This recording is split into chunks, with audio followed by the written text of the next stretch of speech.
Hey, welcome back to my channel. So today is December 4th. I vlogged yesterday for about 2 minutes. We're taking down from meet day. Okay, that's Sam. There's Murph.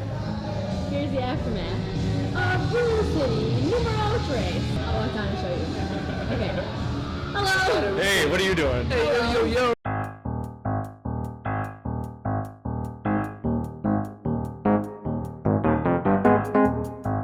And right now, I am eating a bowl of mac and cheese. I put spinach in mac and cheese, so it's kind of healthy. You guys want to know the tips and tricks to making the best mac and cheese?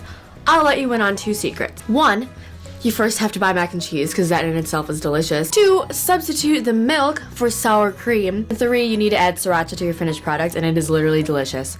Seriously amazing. Today's vlog is a vlog about weightlifting. Yesterday I had a weightlifting meet and it was the 3rd annual Brew City Open meet. And this meet is really special to me because the first Brew City meet was my very first weightlifting meet in 2014. And ever since then I have done, I don't know, 12 meets maybe. I would say that over the course of the past 2 years of competing in the sport of weightlifting, I have gotten very confident in myself and in my lifts. Now let me explain. I have been to a lot of weightlifting meets where I see a lot of people get nervous, or they'll tell me that they're nervous, or afterwards some people come up and ask me why I don't seem like I'm nervous, which that's totally not true at all. I get nervous all the time. My point is why it doesn't seem like I don't get nervous as often in weightlifting meets is because I've done so many. I remember my first weightlifting meet, the night before, I did not sleep at all. It was kind of just like the feeling where, you know, before the first day of classes or first day of school, you're so nervous that you can't sleep. That was literally me. After I did my weightlifting meet, I had a great first experience. It was so fun. And my whole life, I have done competitive things. I competed in spelling bees, I did gymnastics, I pole vaulted in high school. I've been in a lot of competitive situations. After you do so many competitive things, you just don't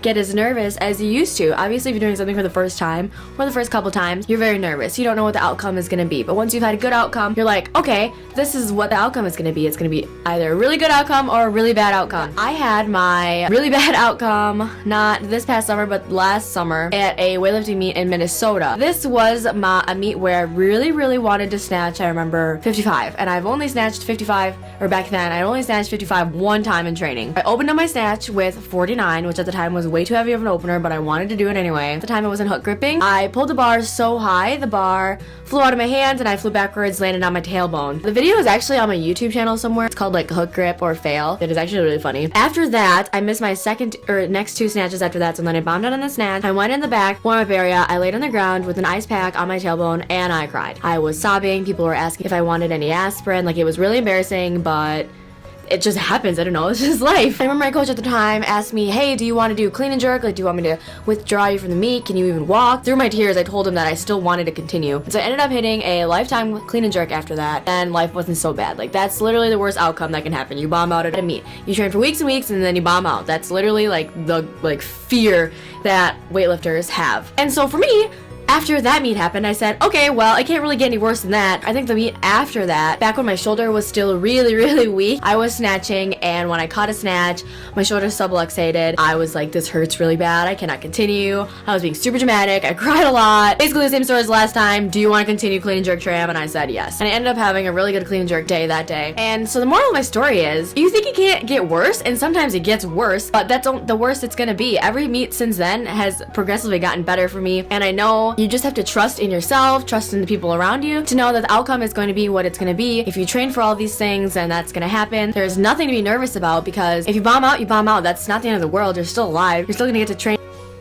I don't really know where I'm going with this tangent. People ask me why I get so excited after I make a lift at a meet, because weightlifting is fun to me. Weightlifting isn't paying me. Weightlifting should be a fun thing. My thing is, every single time you go to a weightlifting meet, basically the premises are the same. You go to the meet, check in. After you check in, you wait to weigh in. And once you weigh in, you can eat. After you eat, you chill out. You chill out really hard. After that, you warm up, and then you do 6 lifts. That's it. And then it's over. For the rest of the day, you can do whatever the heck you want. The more you do something, the better you become at doing it. Let's say you make scrambled eggs. The more you make scrambled eggs, the less you think about it. The more weightlifting meets you do, the less you think about it, the less nervous that you get. There is nothing really to be nervous about. You just have to trust in your training and trust in yourself that your training has taken you to the point. I don't have any videos of my lifts from yesterday, but if I ever find them, follow me on Instagram and I'll post them probably. Until then, thank you so much for watching. This Sriracha is making me joke. And I'll see you tomorrow. Bye!